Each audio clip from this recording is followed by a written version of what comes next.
অৱস্থা হৈছে।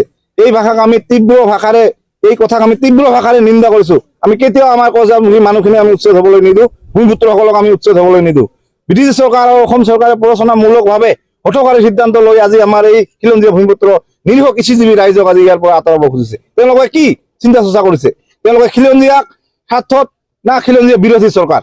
আমি চৰকাৰক প্ৰশ্ন কৰিছো। আৰু তেওঁলোকে মাটি লাগে, ভূমি লাগে, অলপমান পশ্চিম ফালে গ'লে বহুত খাজ মাটি আছে, তেখেতসকলে এই খাজ মাটিখিনি লওক, আমাৰ কোনো আপত্তি নাই। সেই খাজ মাটিখিনি তেওঁলোকে এৰি কজৰামুখী এখন গাঁৱত তেওঁলোকে জাপি দি এই মাটিখিনি APDCLক দিব খুজি আছে। ইয়াৰ অৰ্থ কি? তেওঁলোক কজৰামুখী বিৰোধী নেকি? ভূমিপুত্ৰ বিৰোধী নেকি? খিলঞ্জীয়া বিৰোধী নেকি? আজি খুব দুখ আৰু পৰিতাপৰ বিষয়।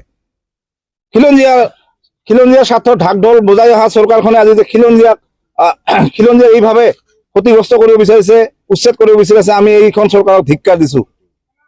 চৰকাৰে যদি বলপূৰ্বক ব্যৱস্থা গ্ৰহণ কৰে, চৰকাৰে যদি বলপূৰ্বক ব্যৱস্থা গ্ৰহণ কৰে, আমাৰো বল আছে, আমাৰো তেজ আছে। আমাৰ তেজ থকালৈকে আমি এই মাটি কেতিয়াও এৰি নিদিওঁ। আমিও বলপূৰ্বকভাৱে তেওঁলোকক বাধা প্ৰদান কৰিম। এইখিনি কথা।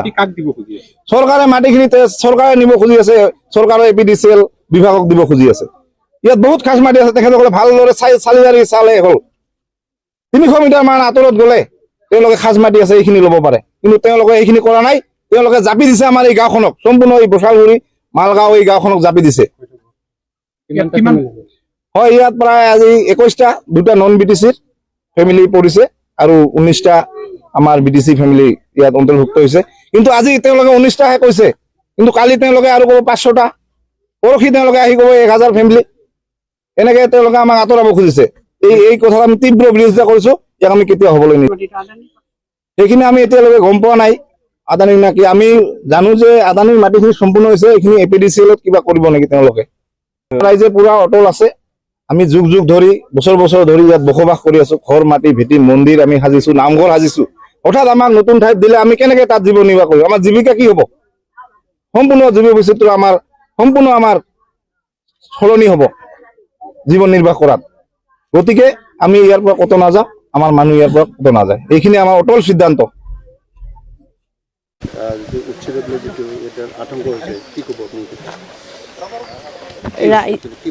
আজি যোনটো প্ৰটেষ্ট হ'ল, সেই প্ৰটেষ্টটোৰ মানুহখিনিৰ লগত কথা পাতিবলৈ TC ছাৰ আৰু BTC চৰকাৰে মোক পঠিয়াইছে। মই আহিছোঁ কথা পাতিবলৈ।